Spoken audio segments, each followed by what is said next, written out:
Alright, today we're going to take a look at the Black Series version of the Return of the Jedi Boba Fett.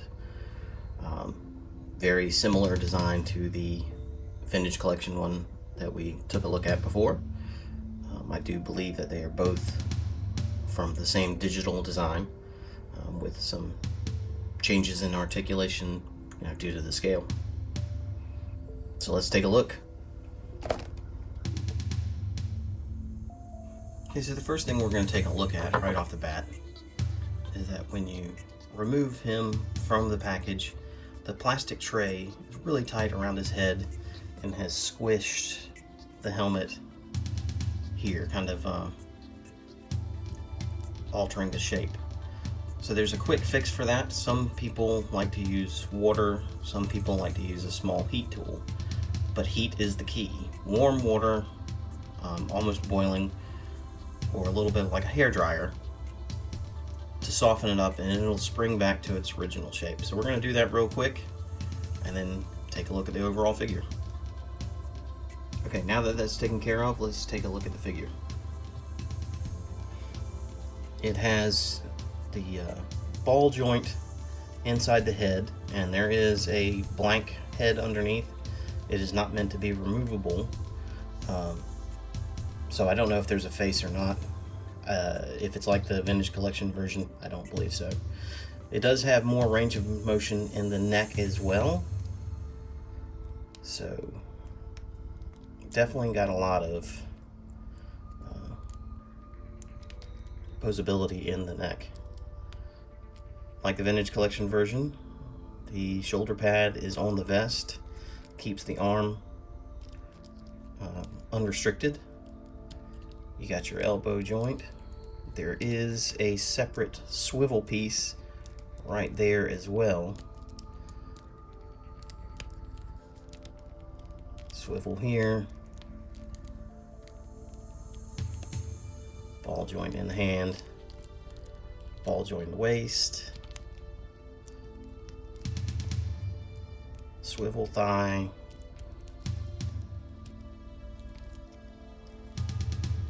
It doesn't appear to be a double hinge in the knee. It has that slide effect that gives it more range of motion. And your rocker angles.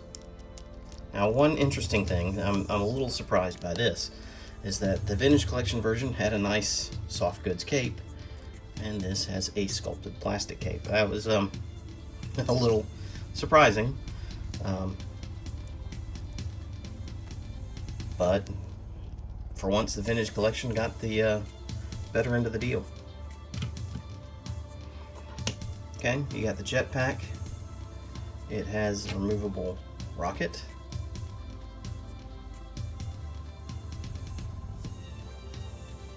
Paint on that is extremely detailed. I love it. And you've got the added flame effects, which fit into the bottom of the thrusters. The thrusters move as well. You've got the grappling hook, the standard rifle, and then the rifle that Luke cuts in half, and a flamethrower effect. So let's gear him up. Alright, so I've got him holding the gun and got his jetpack on him. And he's got some decent balance with the jetpack. A little surprised by that. Stands fairly easy with it on there. It's not throwing him off balance. The gun, if you could say anything about bad about the Vintage Collection version, is that the gun might have been a tiny bit too big. In this case, I think it's the opposite. It may be a tiny bit too small. He definitely has difficulty gripping it, and let's see, moving it here, and let's get the braid out of the way. It's hard for him to get in a good spot. It just doesn't want to get in there quite right.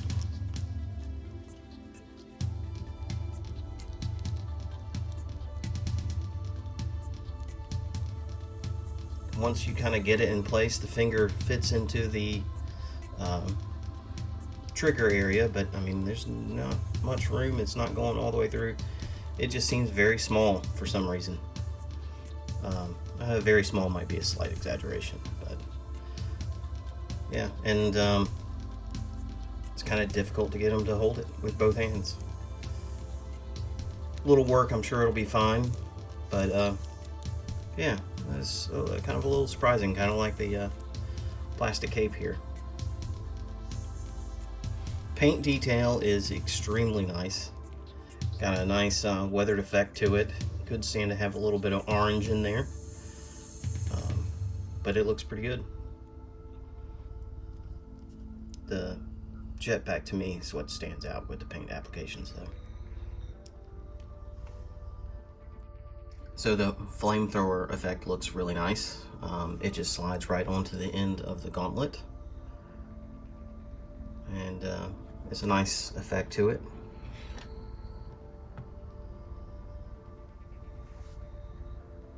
It's not a bad accessory. The jetpack, I have noticed, falls off pretty easy. It's another advantage to the vintage collection, I suppose. It is on there very secure, where this one is a tad flimsy. So I'm not as fond of the grappling hook feature.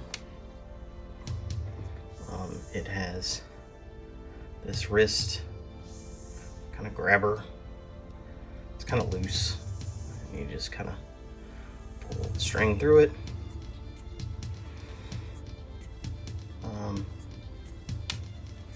Yeah, it doesn't sit on very well. Kind of spins around. It's a feature that I will probably never use. If you like it, then fantastic. Glad you like it. Just doesn't seem like something was necessary. Personally, I feel like what it's lacking is a dynamic stand, similar to the one that comes with the Deluxe Black Widow from the new Black Widow movie. Something where you can put them in flight, since it has the thrusters for the jetpack. It just seems like it is something that would make a lot of sense. So one plus, though, over the vintage collection version is that it does have the movable rangefinder. Alright, so here we have it. The Black Series Return of the Jedi Boba Fett figure. I know I've been a little critical on some aspects of it, but it is a very nice figure. Definitely an improvement over the Empire Strikes Back version of Fett. But just a couple of little nitpicks. The plastic cape, the jetpack not being very secure, and the blaster seeming a little small and awkward to hold.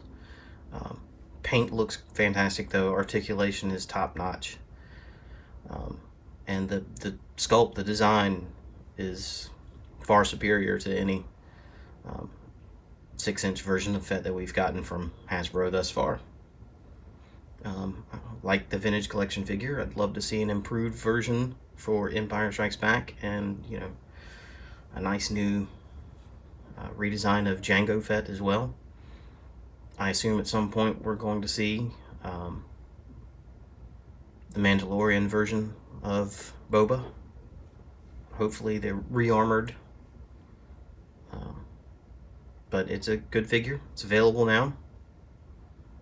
Retail is around $25-30, and yeah, it's definitely worth it. So I hope you like the video. Please like and subscribe. Leave me some comments on what you think, and we'll see you next time.